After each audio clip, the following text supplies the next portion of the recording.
Hi, my name is Reid Buchanan. I'm from Oklahoma State University. I'm a grad student. And so what I study is free resolutions of monomial ideals. And what most people do in my field are they try to look at specific classes of ideals and they try to minimally resolve them and see what kind of properties this minimal resolution has. For example, if it's supported on a regular cell complex or if it has like bounds on the projective dimension.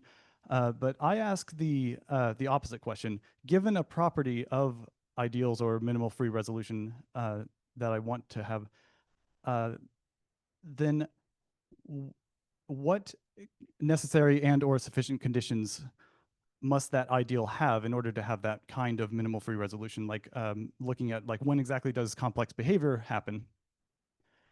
So one, uh, the way I do this is I look at what a certain type of ideal called an extremal ideal, and what this is essentially an ideal that has like the largest number of variables possible, which may sound strange, but the idea is if you add another variable, it's going to be redundant in some way. So what you can see this extremal ideal as essentially representing all possible like monomial ideals at once. All arbitrary monomial ideals are special cases of this. By setting some of the variables equal to one, a specific set of variables equal to one, you reconstruct the original ideal.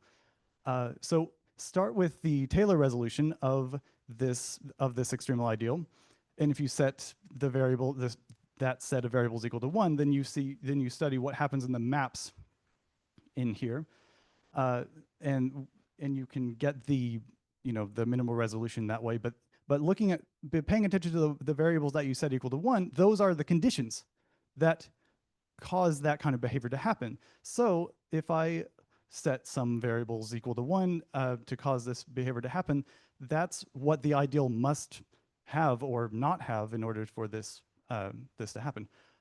So let's see. So this this is a general research question. I'd like to look at any sort of property, but currently what I'm looking at is like if it's characteristic dependent. So when a minimal resolution is characteristic dependent, what can happen is an entry in the differential matrix is some integer like 2 or -3, which would be 0 in the corresponding characteristic. And otherwise, it's a non-minimality, and you can cancel it out. So when exactly does this happen? And so I have an explicit construction of an ideal based on this. Okay. Oh yeah. I have a construction that can do that.